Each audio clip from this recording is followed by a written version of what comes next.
saya Immanuel Sinambela dengan NIM 12222280053 dari program studi teknik kimia dari kelas kewarganegaraan R27. Kali ini saya akan melakukan sosial eksperimen mengenai hak dan kewajiban kita sebagai warga negara. Kali ini narasumber kita adalah seorang bapak-bapak yang berprofesi sebagai wira swasta. Untuk ini saksikan videonya ya. Malam Tulang. Ya, jadi Tulang perkenalkan diri dulu ya Tulang. Nama aku Immanuel Sinambela, aku dari ITERA. Nah, di sini aku Tulang ada tugas kewarganegaraan, di mana tugasnya itu kami disuruh mewawancarai warga mengenai hak dan kewajibannya sebagai warga negara. Nah, jadi apakah Tulang bersedia untuk saya wawancarai?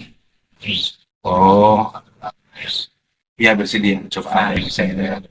Nah, jadi sebelumnya tolong saya ingin menjelaskan itu apa itu hak dan kewajiban. Jadi hak itu adalah apa yang kita dapatkan dari negara seperti hak mendapatkan pendidikan, hak mendapat pendidikan itu, dan lain-lainnya itulah. Nah, selanjutnya itu ada kewajiban. Kewajiban itu adalah apa yang bisa kita berikan kepada negara. Contohnya itu kewajiban membayar pajak, kewajiban mematuhi hukum. Nah, jadi dari apa yang saya jelaskan tersebut, bagaimana tanggapan Tulang atau pendapat Tulang? Oh ya, terima kasih. Ini dari mahasiswa ya, yang mengenai riset mengenai pengetahuan tentang kewarganegaraan lainnya. Ya, begini, kalau tanggapan saya mengenai hak dan kewajiban kewarganegaraan, memang itu sangat dibutuhkan negara. Karena apa? Kita bernegara ini kan harus tahu sedikit, dengan bangun negara ini kan harus kita juga mengenai perihal hak-hakan ya, kita selaku warga negara kita berhak menerima pendidikan dari negara dan hal-hal mengenai fasilitas seperti sekolah, seperti kesehatan, dan menyangkut banyak mungkin lagi hak-hak yang disuruh pemerintah. Kalau saya merasa semuanya sudah bagus, mungkin banyak yang perlu ditingkatkan. Tapi kalau saya rasakan selama ini negara sudah bagus lah. Nah, dan mengenai kewajiban memang kita harus sadar bahwa kita punya kewajiban terhadap negara dan taat hukum. Perihal contoh lah mengenai kewajiban kan kita harus wajib pajak lah. Karena apa? Bangsa dan negara kita ini kan hanya pajak yang membangun selain daripada tambahan devisa. Tapi wajib pajak itu memang harus lebih diutamakan, dan kesadaran masyarakat ini mengenai kepatuhan mengenai pajak itu memang kalau bisa lebih disosialisasikan lagi. Dan fasilitas mengenai pajak juga semua udah bagus, masih ada lebih bagusnya lagi kalau lebih disosialisasikan lagi. Terus di antara itulah yang saya tahu deh, memang kita selaku warga negara memang kita harus tahu bernegara yang bagus dan tepat itu bagaimana. Memang itu kita perlu harus tahu dan perlu disosialisasikan. Terus gimana?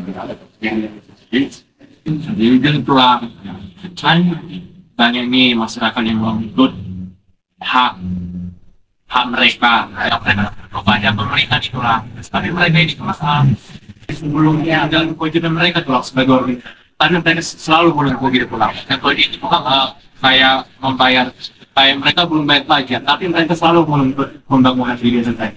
Bagaimana sahabat? Begini deh, kadang gini, itu terjadi kalau realnya yang saya lihat sebenarnya satu, masyarakat itu SDM-nya usianya harus paham ya soal dan sisi bernegara juga itu belum tentu semua tahu. Makanya sekarang pendidikan kan mulai dari kecil kan sudah ditanamkan kewarganegaraan. Tapi kita mungkin ada kekurangan yang lebih spesifik mengenai kewarganegaraan, belum paham mungkin. Tapi kalau yang kita tahu kan kebanyakan kan banyak tuntutan saja kepada pemerintah. Itu merasakan bahwa untuk membangun satu pemerintahan yang bagus atau fasilitas agar kita mendapatkan kewajiban-kewajiban yang seharusnya negara lakukan kan, itu harus ada imbal baliknya deh.